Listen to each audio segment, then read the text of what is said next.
Welcome to the new episode of কেমন আছো মোহনবাগান, যেখানে আমরা কথা বলবো বিভিন্ন মোহনবাগানকে রিলেটেড যা যাবে, সেটা সমর্থক হতে পারে, বাগানের স্টাফরাও হতে পারে, বা ক্যান্টিনও হতে পারে। যে কোনো জায়গায় মোহনবাগানের সবাই কেমন আছে আজকে আমরা এই সিরিজে দেখে নেবো।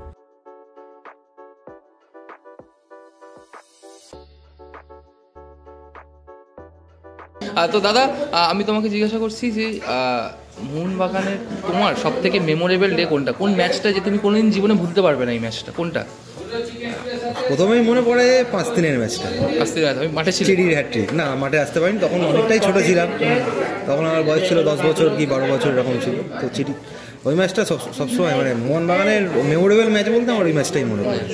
আর এখন যেরকম দেখো, আস্তে আস্তে আমরা যেরকম আগে খেলা দেখতাম, আস্তে আস্তে মোহনবাগান একটু কর্পোরেটের দিকে চলে যাচ্ছে এবং মোহনবাগানে আস্তে আস্তে জেনারেশনাল ট্রানজিশন পিরিয়ডে আছি আমরা। তো এখন তোমার কি মনে হচ্ছে মোহনবাগানকে? ঠিক আছে, টাইমের সঙ্গে সঙ্গে না মানিয়ে চললে মানে এগোতে পারবে না। সময়ের সাথে সাথে আধুনিকতাটা নিতে হবে। একদমই তাই। এরকম আমি আরেকটুখানি এগিয়ে যাবো। স্যার, আপনার কাছে আমি আসি, একটু দাঁড়িয়ে নিতে হবে আমাকে ভিডিওটা। এদিকে এসো। হ্যাঁ স্যার, আপনার নাম কি? এবং আপনি তো জানি বেহালা থেকে এসেছেন। বুদ্ধদেব দত্ত। মেমোরেবল ম্যাচ বলতে দেখুন, আমি তো এখনকার খেলা দেখি না, পুরোনো দিনের খেলা বলতে ওই যেবার সেকেন্ডে গোল করেছিল, সেইটা হচ্ছে আমার মেমোরেবল, যেটা মানে কি 5 বছর পর জিতেছিল। ওকে, সবাই ইমোশনাল, ওই ইমোশনাল। মোহনবাগান মানেই তো ইমোশন। তো আপনার এখন কেন মনে হচ্ছে মোহনবাগান যে আস্তে আস্তে? নিশ্চয়ই, এখন তো অনেক বড়, এখন অনেক ভালো হয়ে গেছে। সব থেকে বড় কথা এই যে আগে একটা ছিল কি, সবসময় আমাদের টেনশন হতো এই মোহনবাগান পারবে না, ওটা পারবে না, কিন্তু এখন সবগুলোই পারে। অবশ্যই একটা ম্যাচ মোহনবাগান আরারাত, যেটা জয়েন্ট উইনার হয়েছিল, 2-2 ড্র করেছিল, ওই ম্যাচটা আমি কোনোদিন ভুলবো না, নেভার। মোহনবাগানের এখন যেরকম আস্তে আস্তে আমরা মডার্ন যুগে এগাচ্ছি, আস্তে আস্তে সব যেমন আমরা বাইরের দেশেও দেখে আসছি, সবাই কর্পোরেট স্টাইলে চলে যাচ্ছে। মোহনবাগান আস্তে আস্তে কর্পোরেটে ঢুকছে, ট্রানজিশনে আছি আমরা। সেইটা আপনার কিরকম লাগছে? দেখো, তুমি আমাকে দেখে কি মনে হয়? আমার বয়স টয়েস দেখে, আমার ড্রেস ফ্রেস দেখে ভেরি মডার্ন। হ্যাঁ, তোমাকে যুগের সঙ্গে অ্যাডাপ্ট করে চলতে হবে, আদারওয়াইজ তুমি পিছিয়ে যাবে। এটা আমার কাছে একদম ঠিকঠাক ডিসিশন। কোথাও কি মনে হয় যে এইটা মোহনবাগান তাড়াতাড়ি অ্যাডাপ্ট করছে এবং ওপেনলি আমরা সবাই অ্যাডাপ্ট করছি বলেই মোহনবাগানের আজকে এই সফলতা? আজকে হেরে গেলেও আমরা টপ টেবিলে থাকছি। না, সবচেয়ে বড় কথা, আজকে সাপোর্টাররা যে হারার পরে প্লেয়ারদের গালাগালি খিস্তি করছে না, এই যে এতে প্লেয়াররা অনেক বেশি মোটিভেটেড হয়। আগে এই পরিবেশ ছিল না ভাই, ওরা অন্যরকম ভাবে টেনশনে কিন্তু দেখো আমরা টোটাল ফ্যামিলির মতো হয়েছে, খুব ভালো। মানে আমরা এখন অনেক সাপোর্টার অনেক বেশি অ্যাক্টিভ, অনেক বেশি আগে এত ম্যাচিওর এবং অনেক কিছু মানে চিন্তা ভাবনা করে। আমরা আরেকজন মানে পুরো একটা ফ্যামিলি আমরা দেখতে পাচ্ছি একসাথে এক টেবিলে মোহনবাগান ক্যান্টিনে বসে, আইকনিক চিকেন স্টু। তো আমরা ওনাদের থেকে এক্সপিরিয়েন্স জানবো। আমি প্রথমে let's go in a descending order. প্রথমে ওপর থেকে একদম লাস্টে ওর কাছে যাবো। ও সব থেকে বেশি এক্সাইটেড, আমার হুডিটা দেখে ও বেশি এক্সাইটেড যে আলট্রাসটা এসছে। আমি স্যারের কাছে যাবো। আপনি কবে থেকে মোহনবাগান মাঠে আসছেন? আমি 1960।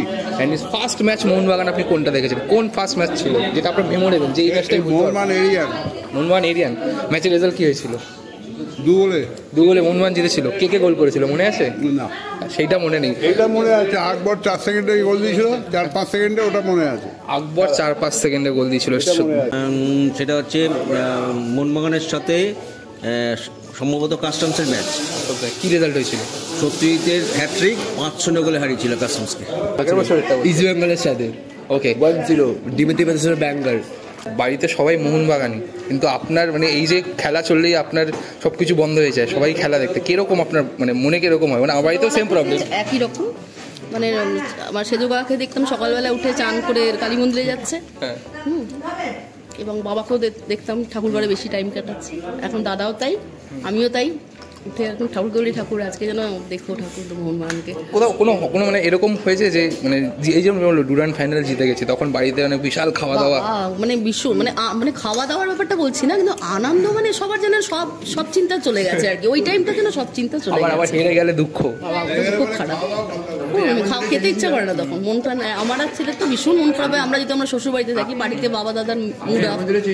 ছোটবেলা সেই 2003 সে টালিগঞ্জ অগ্রগামের কলকাতা লিগের প্রথম ম্যাচ আমার ওটাই, ক্লাবে প্রথম আসা এবং খেলা দেখাও প্রথম। তুমি দেখো মোহনবাগানের অনেক ঐতিহ্য, 2003 থেকে আমি ভালো হচ্ছে তুমি মোহনবাগানের সাথে পরিচিত হয়েছো, তো এখন আমরা 2024-এর একদম দোরগোড়ায়। আজকে এই ভিডিওটা যখন শুট হচ্ছে তো সেটা হচ্ছে 25শে ডিসেম্বর, বড় দিনে শুট হচ্ছে। তো আপনারা জানি না কবে ভিডিওটা দেখছেন, কিন্তু এত দিনের ঐতিহ্য সব থেকে মেমোরেবল মুভমেন্ট কোনটা তোমার সাথে মোহনবাগানের? দেখতে গেলে তো সব কটাই দৃশ্য হচ্ছে আমার মানে ভালো একটা দৃশ্য।